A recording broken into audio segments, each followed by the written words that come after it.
সাল্লাল্লাহু আলাইহি সাল্লাম বলেন, জানি না এই ৩০ পারা কোরআন মাজিদে কি আছে। এত বড় বিশাল গ্রন্থ, বেশি কিছু নেই, ৩-৪টা বিষয়ে আলোচনা আছে। তার একটা আছে আল্লাহর ক্ষমতা। শুধুমাত্র ক্ষমতা দেখিয়ে তিনি কোরআন মাজিদকে ভরে ফেলে দিয়েছেন। ক্ষমতা দেখাতে গিয়ে তিনি দেখিয়েছেন আকাশ জমিন। কে পারে আকাশ বানাতে, কে পারে জমিন বানাতে।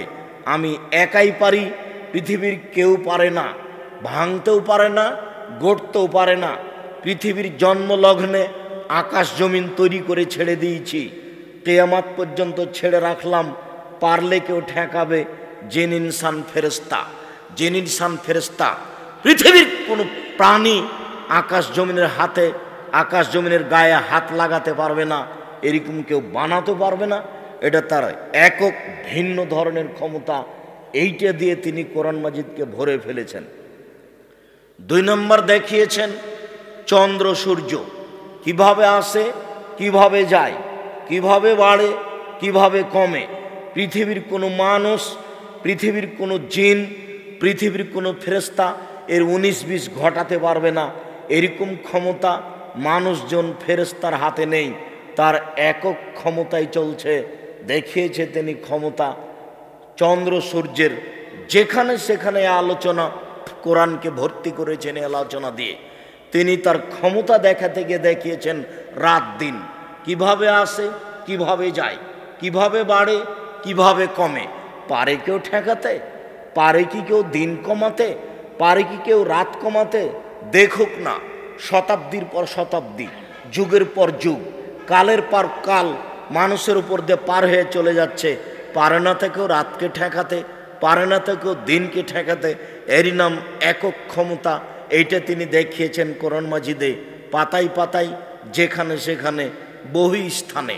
ক্ষমতা দেখাতে তিনি দেখিয়েছেন আকাশ থেকে বৃষ্টি বর্ষণ করে অনাবাদ জমিতে ঘাস গজিয়েছি। পারে না কেউ বৃষ্টি দিয়ে ঘাস গজাতে, আমি একক ক্ষমতায় পারি। তিনি ক্ষমতা দেখাতে গিয়ে দেখিয়েছেন বড় বড় শক্তিশালী যারা, তাদের আমি মেরে দিয়েছি, কেউ আমার বিচার করতে পারেনি। আদ সামুদকে, ফেরাউনকে আমি ধ্বংস করে দিয়েছি, ধূলিসাৎ করে দিয়েছি, কেউ আমার বিচার করতে পারেনি। একক ক্ষমতাই চলে। এত শক্তিশালী ছিল তারা। আল্লাহ নিজে বলছেন লাম ইউখলাক মিসলুহা ফিল বিলাদ, তাদের মতো শক্তিশালী ক্ষমতাধর জাতি আমি আল্লাহ পৃথিবীতে আর কখনো কোথাও সৃষ্টি করব না, এ কথা আল্লাহ তাআলা বলেন। এরপরেও তাদেরকে একেবারে ঝড় বৃষ্টি দিয়ে, ঝঞ্ঝা বায়ু দিয়ে একাকার করে দিয়েছেন। তারা বিচার করতে পারবে এ হিসাব আল্লাহ করেন না। তার নাম ক্ষমতা। মূলত তিনি কোরআন মাজিদে ক্ষমতা দেখিয়েছেন। তারপরে অল্প অল্প আছে কিছু বিধান। সালাত আদায় করতে হবে, যাকাত দিতে হবে, চুরি করলে হাত কাটা যাবে, ওযু করতে হবে, এ আছে কিছু কথা। তারপরে যেটা তৃতীয় আছে সেটা হলো গাফুর, রহমান, রাহিম। পুরো কোরআন মাজিদে তিনি গাফুর দিয়ে, রহমান দিয়ে, রাহিম দিয়ে, ক্ষমা দিয়ে, দয়া দিয়ে ভরে ফেলে দিয়েছেন। না পড়তে পারি, না বুঝতে পারি। পশু প্রাণীর মতো জীবনটা পার হয়ে গেল। বুঝেও বুঝলাম না, অন্তর আছে বুঝি না, দেখেও দেখলাম না, চক্ষু আছে দেখি না, শুনেও শুনলাম না, কান আছে শুনি না। পশু প্রাণীর মতো সময় পার হয়ে গেল, মরণ ঘটে গেল। ৩০ পারা কোরআন মাজিদে কি আছে তা বুঝার মতো, পড়ার মতো পরিবেশ পরিস্থিতি আসলো না, এমনিতেই চলে গেলাম। কত জায়গাতে যে রহমান, রাহিম, গাফুর লেখা আছে তা আপনাকে আমি বুঝাতে অক্ষম। সম্মানিত দিনী ভাই বোন, একেবারে গাফুর দিয়ে, রহমান দিয়ে, রাহিম দিয়ে, রাউফ দিয়ে, অদূত দিয়ে আল্লাহ তাআলা কোরআন মাজিদকে ভরে ফেলে দিয়েছেন। এরই ফাঁকে ফাঁকে আছে কিছু জাহান্নাম জান্নাতের আলোচনা। এ হলো ৩০ পারা কোরআন মাজিদের আলোচনা। বিশাল ৩০ পারা কোরআন মাজিদের আলোচনা আপনার সামনে পেশ করা হলো। সম্মানিত দিনী ভাই বোন, জাহান্নামকে বিচারের মাঠে টেনে নিয়ে যাওয়া হবে। বিচারের মাঠ কত বড়, সংক্ষিপ্ত পরিচয়ে বুঝলাম জাহান্নাম। এবার জাহান্নামকে বিচারের মাঠে টেনে নিয়ে যাওয়া হবে মর্মে আল্লাহ তাআলা বলেন ও জি ইয়াউমা ইদিম বিজাহান্নাম, জাহান্নামকে টেনে হেঁচড়ে বিচারের মাঠে নিয়ে যাওয়া হবে। তার মানে জাহান্নাম প্রস্তুত আছে।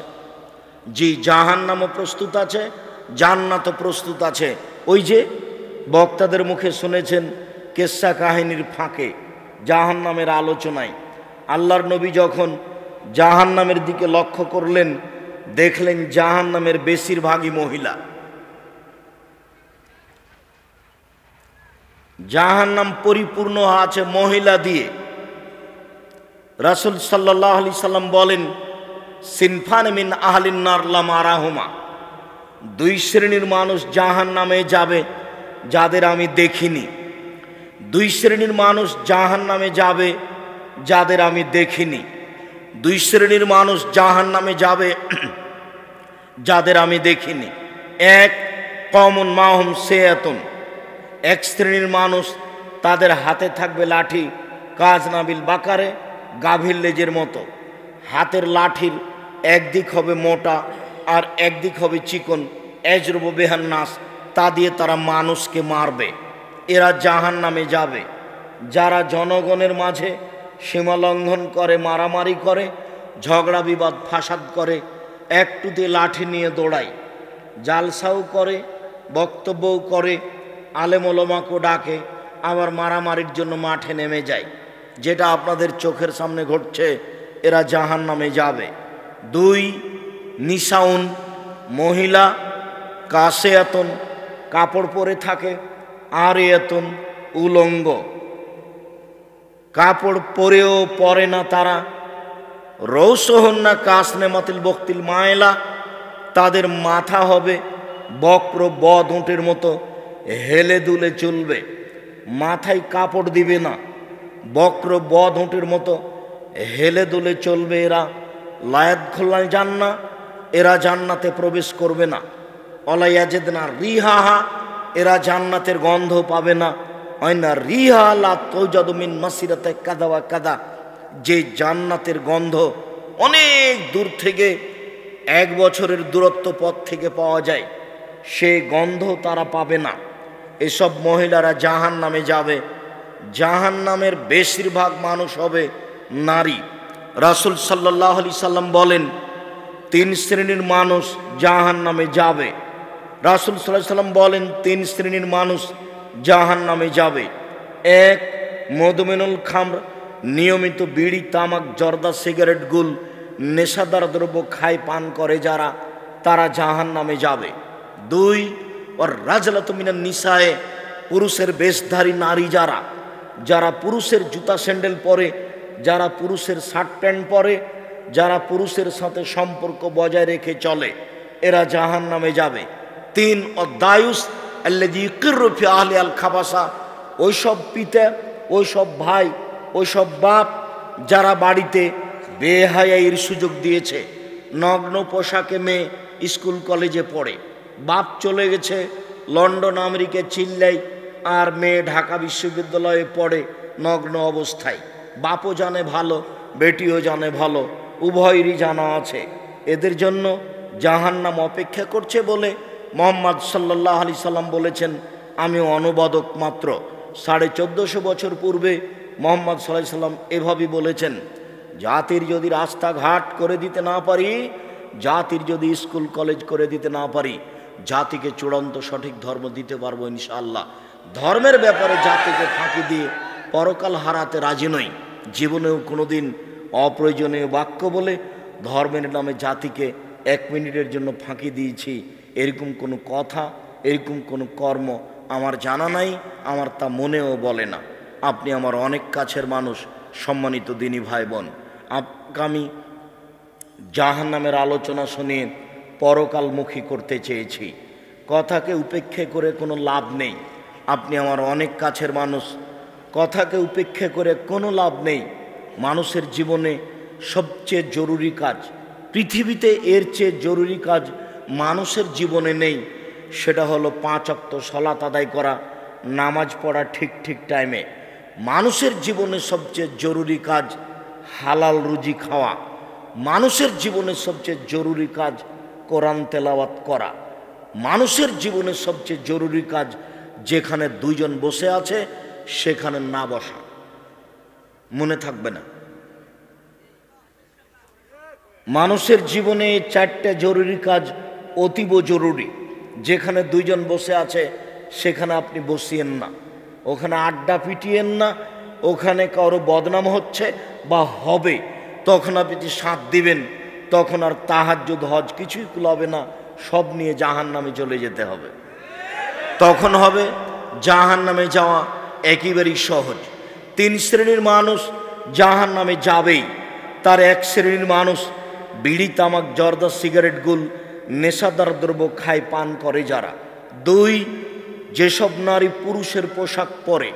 3, যারা দায়ুস বাড়িতে বেহায়াইয়ের সুযোগ দিয়েছে। রাসূল সাল্লাল্লাহু আলাইহি সাল্লাম বললেন, 2 শ্রেণীর মানুষ জাহান্নামে যাবে, যাদের আমি দেখিনি। তার এক শ্রেণীর মানুষ যারা মানুষকে লাঠি দিয়ে মারে।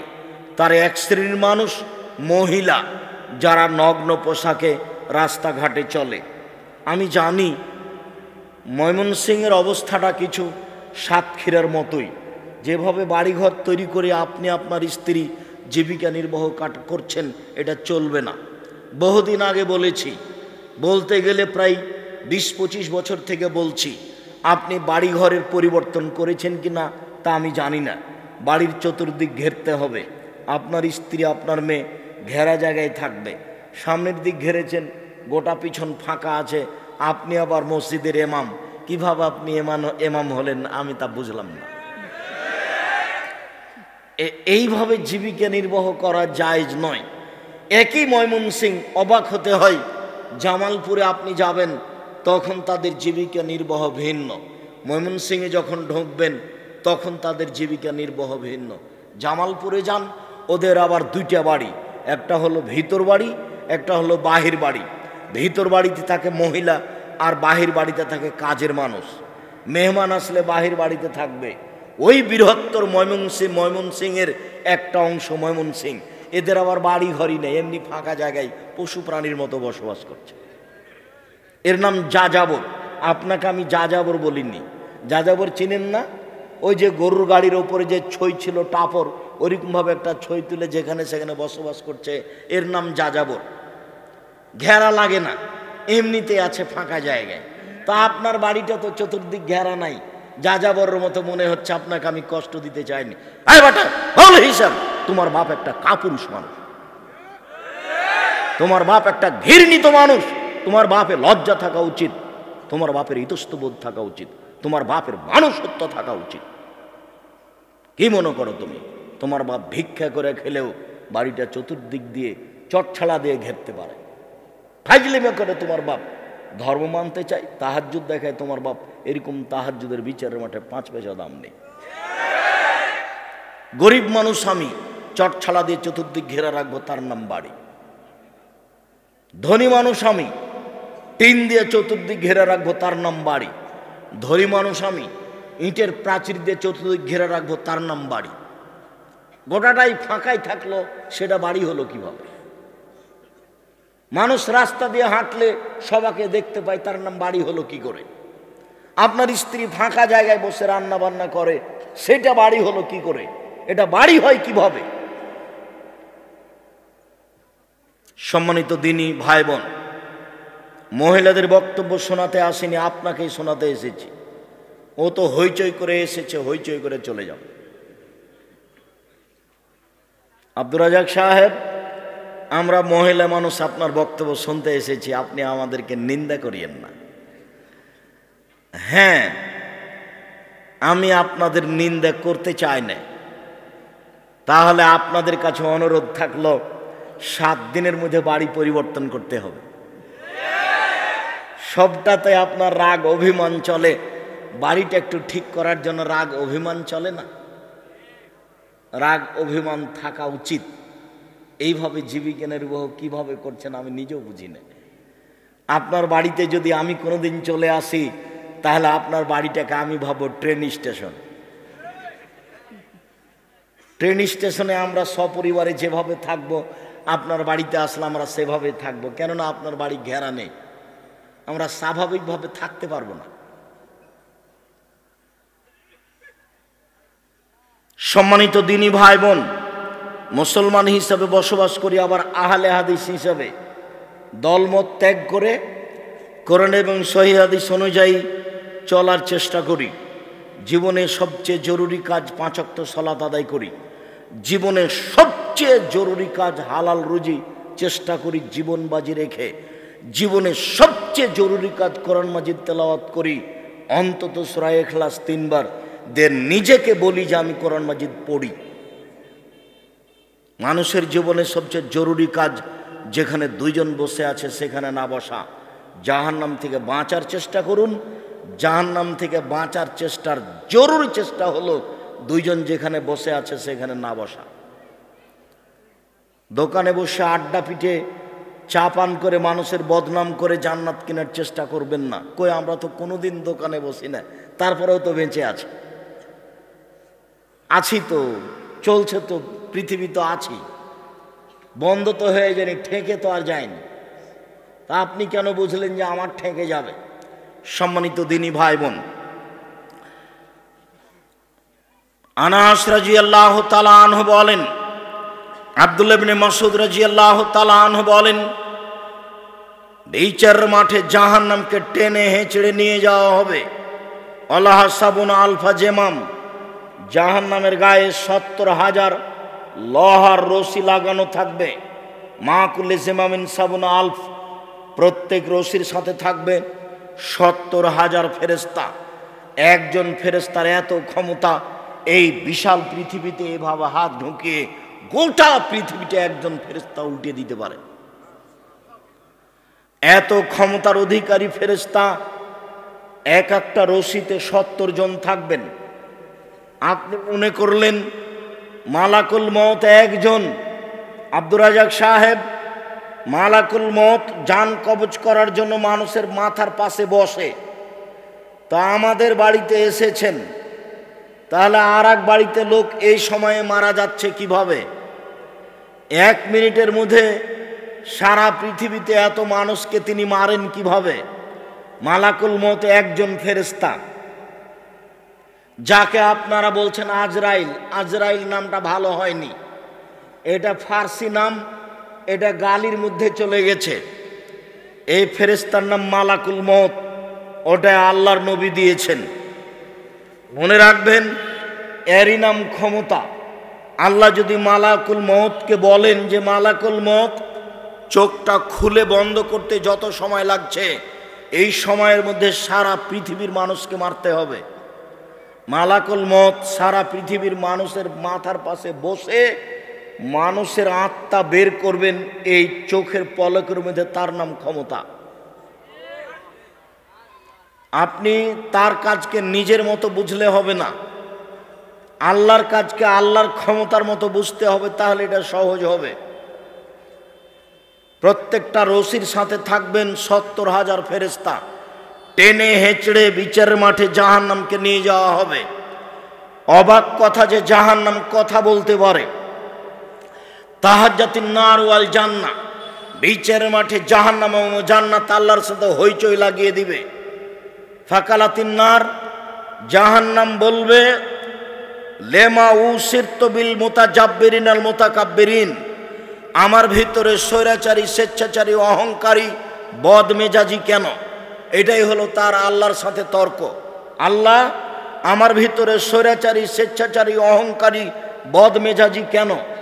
তখন আল্লাহ বলবেন, এই শোনো, ইন্নামা আনতি গাজাবি, জাহান্নাম তুমি আমার রাগ, তুমি আমার ক্রোধ।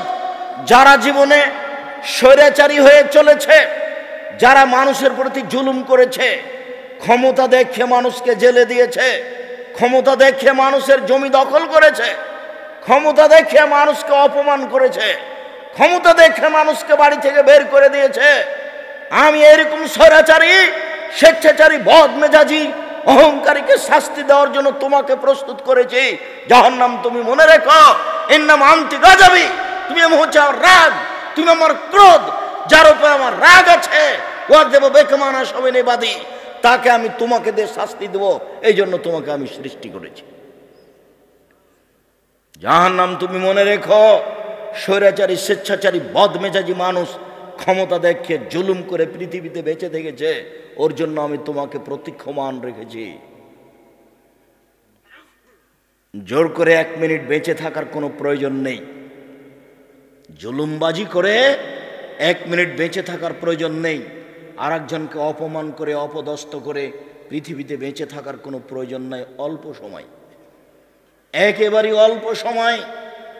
যুবকদের আমি তোমাদের বলছি, তোমরা মনে রেখো, একটুতে রাগ করে কাউকে গালি দিয়ে বসো না, একটুতে রাগ করে কারোর উপরে ক্ষিপ্ত হয়েও না। দল পার্টি করতে গিয়ে মিছিল করে আর একজনকে জেলে দেওয়ার চেষ্টা করিও না। ফল তোমাকে একদিন ভোগ করতে হবে, আজ হোক আর কাল হোক। পৃথিবীর শক্তিশালী যারা, তারা চলে গেছে, আমরা তাদের কাছে কিছুই নই, কাজে আমরা যাওয়ার পথে রয়েছি। এই তো আমি সেদিন দেখলাম দুরুল আইয়ুবীকে বক্তব্য দিতে, এই তো সেদিন দেখলাম আমি আব্দুস সাত্তার ত্রিশালীকে বক্তব্য দিতে। আব্দুস সাত্তার ত্রিশালী আমার গায়ে হাত দিয়ে বলছে, ও মহাদ্দেশ ছোট ভাই আমার। উনি খুব স্নেহ দেখিয়ে বলেছিলেন, কথাটা আমার মনে আছে। আর আমি যেদিন মাঠে নেমেছি সেদিন থেকে আমি আলহামদুলিল্লাহ ওনার গোল হাদিস অনুবাদ করতে পারি, হাদিসের বাক্যের আগে পিছিয়ে হবে না। আলহামদুলিল্লাহ, একটা বড় থেকে যদি বড় হাদিস অনুবাদ করি, যেভাবে আছে ওইভাবেই হবে।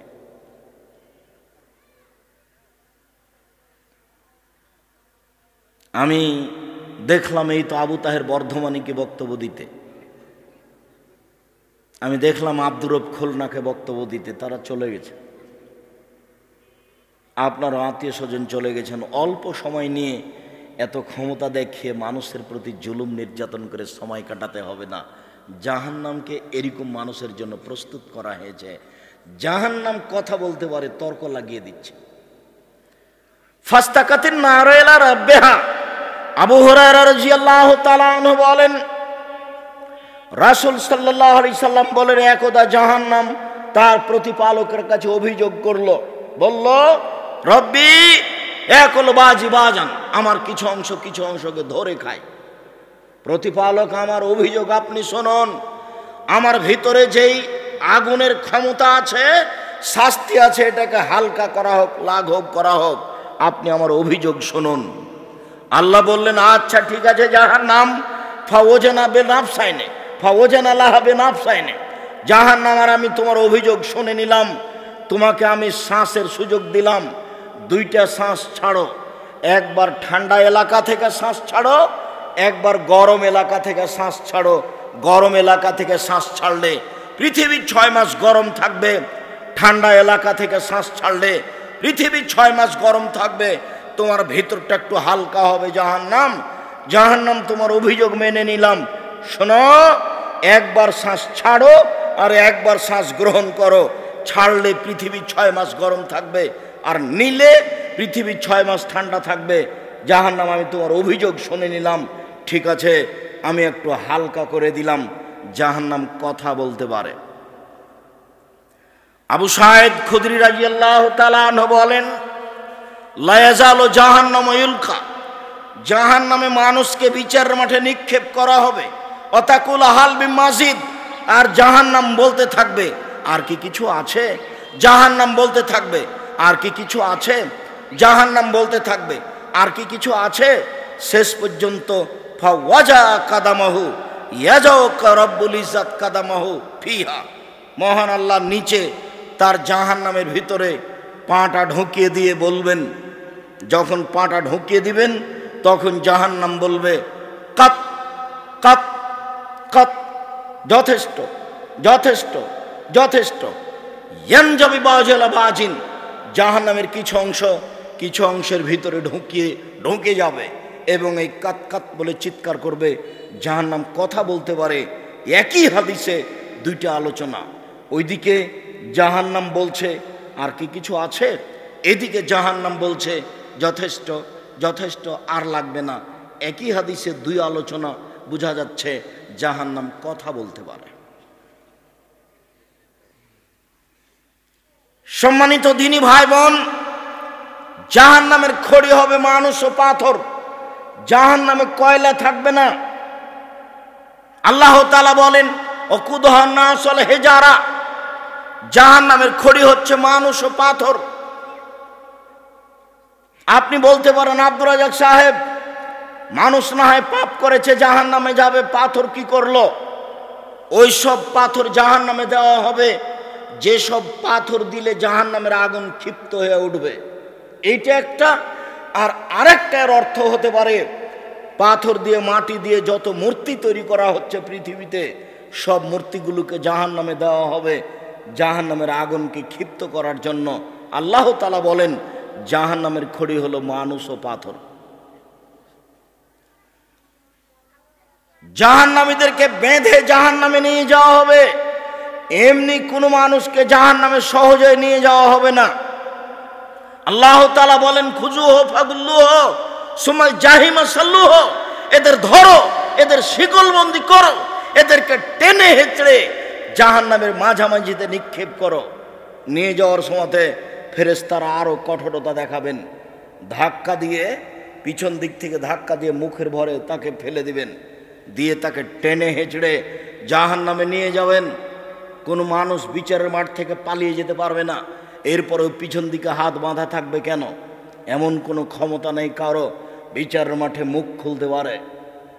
সম্মানিত দিনী ভাই বোন, এরপরে হাত বাঁধা থাকবে কেন?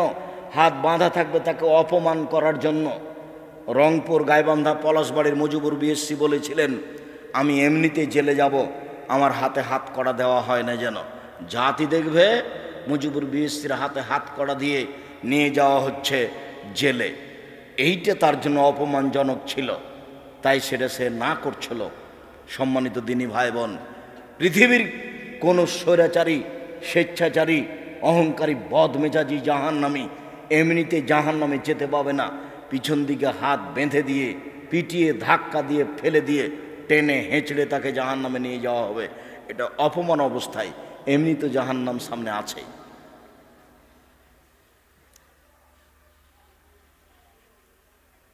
বিচারের মাঠে জাহান্নামীকে সরাসরি অপরাধী প্রমাণ করা হবে না, তাকে জাহান্নামী প্রমাণ করেই জাহান্নামে নিয়ে যাওয়া হবে। রাসূল সাল্লাল্লাহু আলাইহি সাল্লাম বলেন, এনজুরু আয়মানা মিনহু, যখন আল্লাহর সামনে মুখামুখি কথা বলবে কোনো দোভাষী থাকবে না। ডান দিকে লক্ষ্য করলে দেখতে পাবে মা ইয়ারা মা কাদ্দামা মিন আমালিহি, ইয়ারা মা কাদ্দামা মিন আমালিহি, জীবনে যত কর্ম করেছে সব দেখতে পাবে ডানে। এরপরে বামে লক্ষ্য করবে, এরা মা কাদ্দামা মিন আমালিহি, যা জীবনে কর্ম করেছে সব দেখতে পাবে বামে। যা দেখলো ডানে তাই দেখবে বামে, যা দেখলো ডানে তাই দেখবে বামে। তাহলে নিজস্ব কর্ম দেখতে পাবে, দেখেই বুঝবে যে আমি নিজেই জাহান্নামের যোগ্য। সামনের দিকে তাকালে দেখবে ফায়ারান্নার, জাহান্নাম দেখতে পাবে, সে প্রতীক্ষমান রয়েছে মানুষকে ধরার জন্য। জাহান্নামী প্রমাণ করার জন্য আপনার কর্ম, নিজের খাতা আপনাকে পড়তে দেওয়া হবে। আপনি নিজেই পড়ে বলবেন, মালে হাজাল কিতাব লা ইউগাদিরু সাগীরাতান ওয়ালা কাবীরা, কি আশ্চর্য ধরনের বই! জীবনের ছোট কথাও লেখা আছে, বড় কথাও লেখা আছে। আরবি জানলেও পড়তে পারবেন, আরবি না জানলেও পড়তে পারবেন। অপরাধী প্রমাণ করে জাহান্নামে নিয়ে যাওয়া হবে। আল্লাহ তাআলা বলেন, মিসকালা যারাতিন খাইরান ইয়ারা মিসকালা যারাতিন শাররান ইয়ারা, বিন্দু মাত্র কেউ যদি পাপ করে থাকে দেখতে পাবে, বিন্দু মাত্র যদি কেউ নেকি করে থাকে তাহলে সে দেখতে পাবে। অপরাধী প্রমাণ করেই তাকে জাহান্নামে নিয়ে যাওয়া হবে। আল্লাহ তাআলা বলেন, ইয়াউমাইজিন তুহাদ্দিসু আখবারাহা, সেই দিন আপনাকে জাহান্নামে নিয়ে যাওয়ার জন্য, অপরাধী প্রমাণ করার জন্য মাটি আপনার সামনে টপ টপ টপ টপ করে কথা বলবে। যে যেখানে যে পাপ করেছে সেই জায়গার সেই মাটি সেইভাবে কথা বলবে, কেউ ঠেকাতে পারবে না। মুখ বন্ধ করা থাকবে, হাত সব কথা বলবে। জীবনে যত কাজ করেছেন হাত দিয়ে, পায়ে বলবে হাত তুমি ঠিক বলেছ। বাঁচার কোনো পথ থাকবে না। অপরাধী প্রমাণ করে জাহান্নামে নিয়ে যাওয়া হবে, বেঁধে টেনে হেঁচড়ে জাহান্নামে নিয়ে যাওয়া হবে মানুষকে। সম্মানিত দিনী ভাই বোন, জাহান্নামের উল্লেখযোগ্য শাস্তি।